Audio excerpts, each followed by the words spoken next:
G'day guys. Just a bit of news on my brother and his situation, all that sort of stuff. Things are going well on that front. This is the recent little message that I got.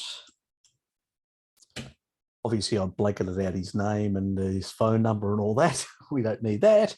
But he said, we have blasted her with taurine, vitamin D and zinc. Seems to have done the trick. He's still negative, as you can see. That's the C, which is the control on the rapid test that we've talked about. And he basically, this is a high sensitivity test. And the T has no line in it. Test 4, which is in number 4, still negative. That's her name. I've masked it as well. Is on the mend. After 2 days of 38 and 39 degrees temperature, she's having a magnesium bath as her bones are sore. So she coming into it, she already had some injuries and stuff like that. And we think that, even though she was taking some vitamin D, eating meat, but not really supplementing taurine in any way or doing high doses of vitamin D, she was just doing very low doses. But again, it still hit her. But getting on her high doses, blasting her with vitamin D in high doses and zinc and taurine and all that, pretty much it seems to have done the trick. And I just spoke to her just a moment ago and she's doing much better. She sounded better respiratory wise and all that. So is improving quite a bit, which is great. But it just shows, and one of her work colleagues is basically who's been double jabbed, is basically still quite bad. So yes, it's nothing like eating a species appropriate diet and getting good levels of sun exposure or vitamin D in one way or another that basically makes a big damn difference, people. I can't reiterate. I mean, I've been constantly, I've tried, even the other one that I did, that's negative again, the second one.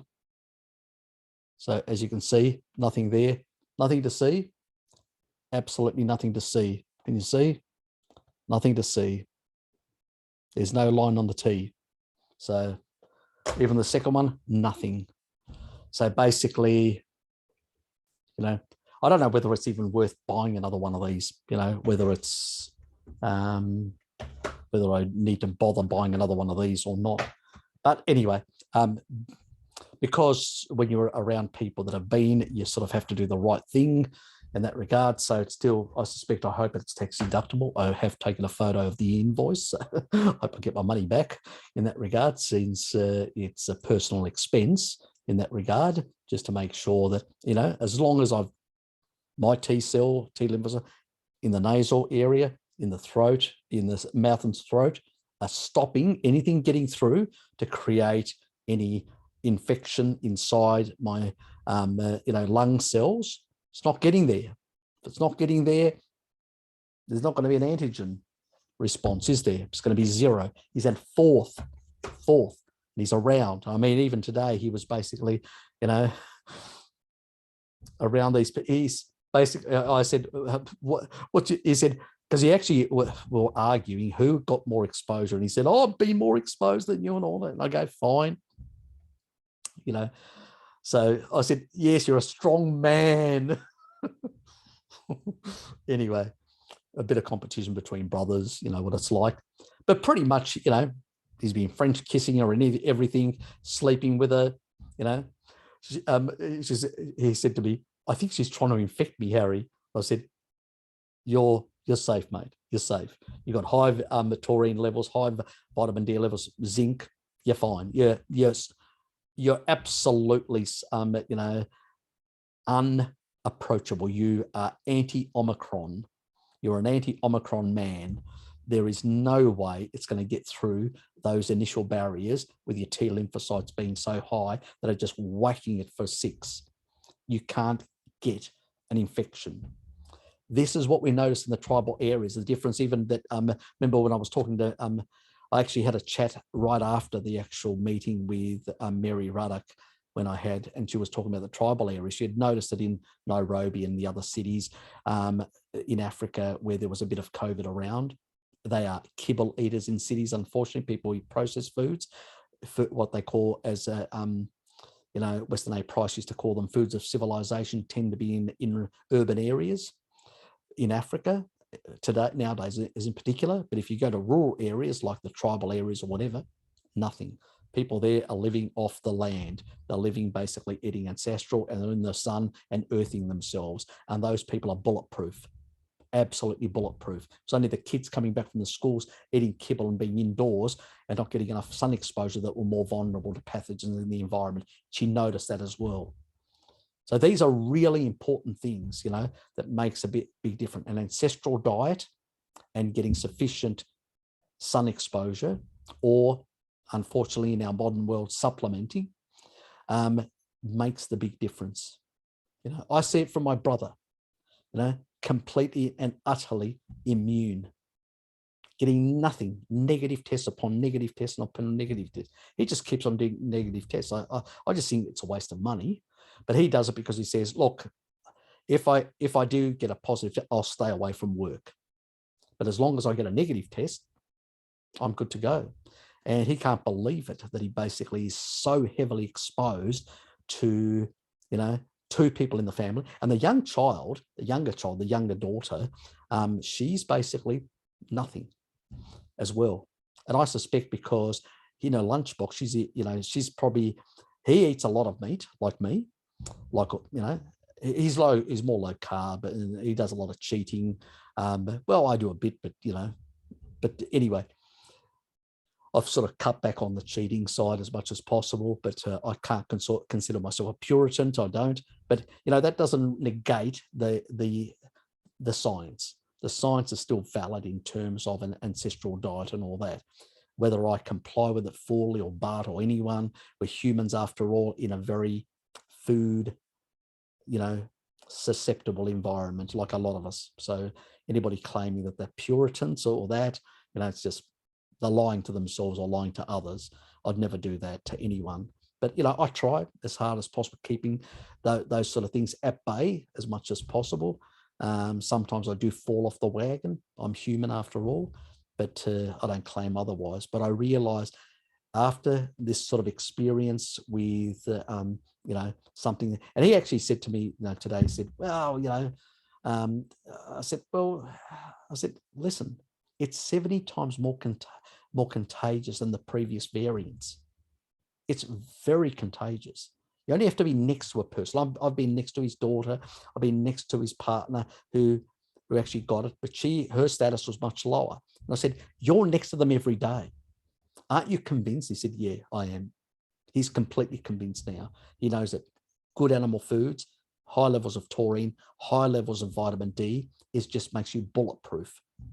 And he's realized in that. And I believe actually that this is the way of actually eliminating also not only that initial protection, but I think when you go for the jab of the hut treatment, even if it's the new one, the Nova one, rather than the tradition, let's say, contraindicated Pfizer, Moderna, and Astra, I would say that it's really important that that when people do any types of jabbers, yes, any V needle exposure, I would say that it would be a very good idea, because the traditional ones, for young children and all that are important. I'm not an anti-jabber in terms of those sort of things, the traditional old ones, not at all. You know me, I'm very supportive of those. Even that they are very protective.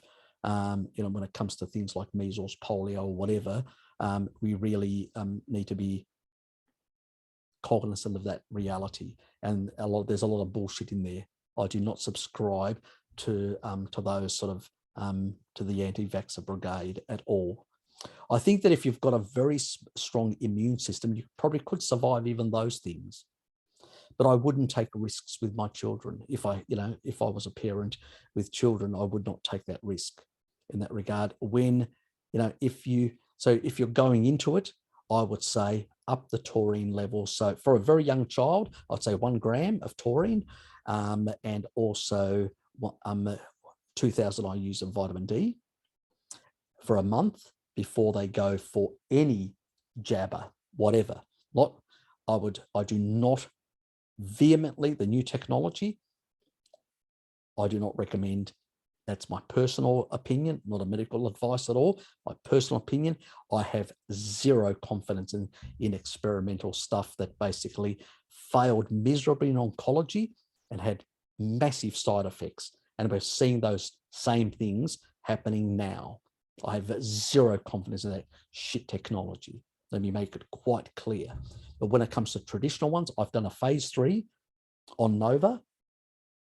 No anaphylaxis, no nothing. There's nothing there.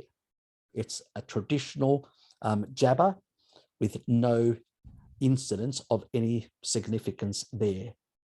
They would have shown in phase 1, phase 2, or phase 3, nothing. So let's basically get over that.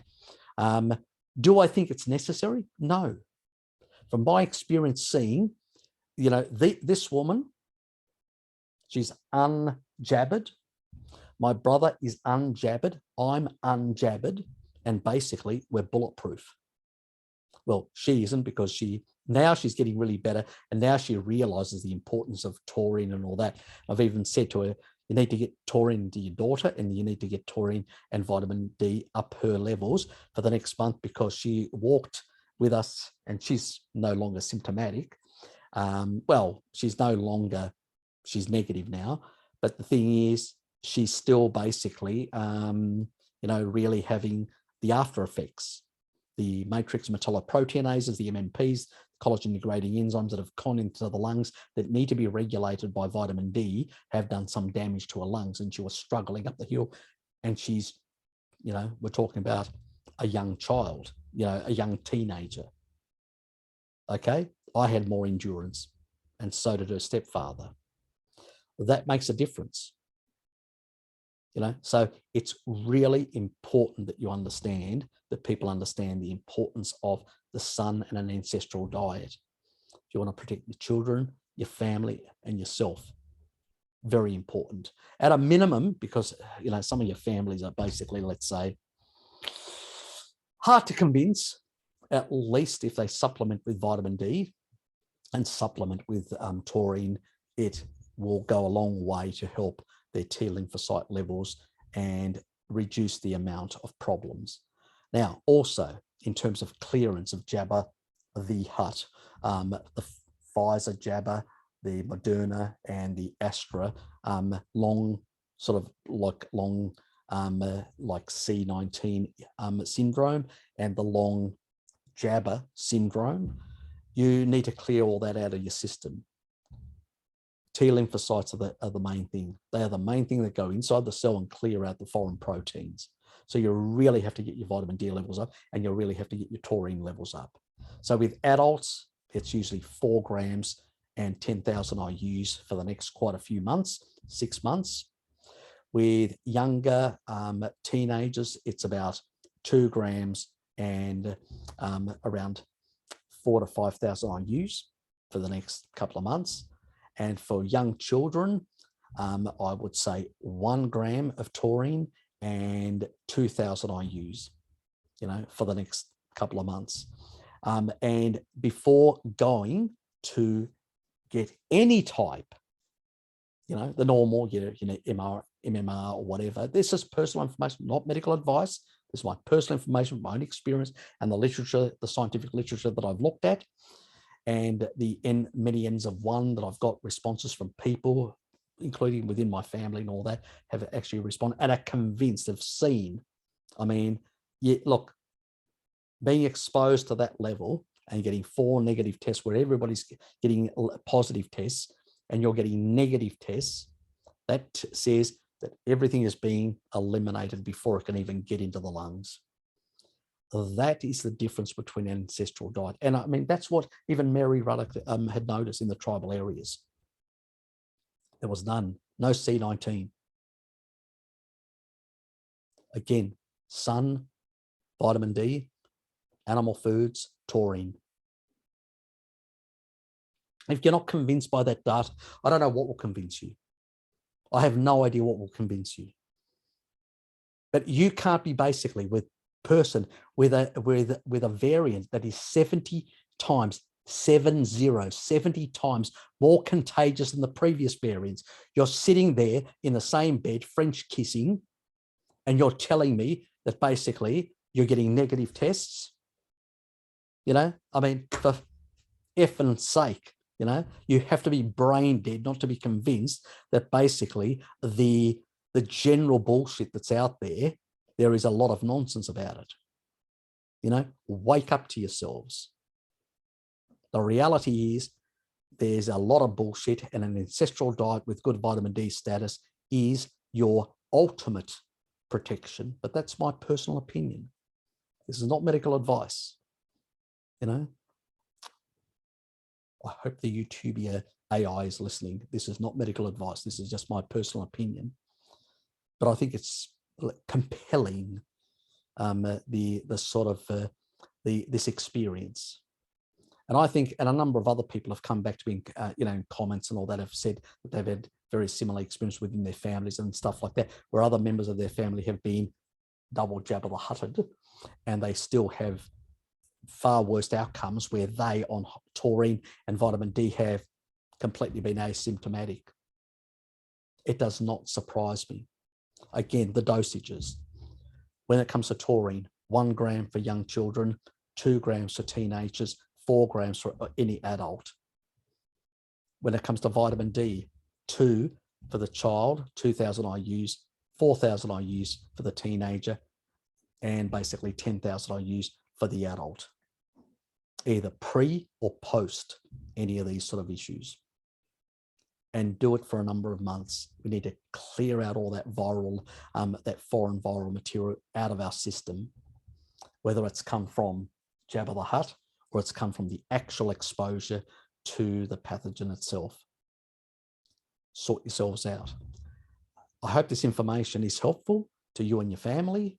And basically, yeah, that's basically it, guys.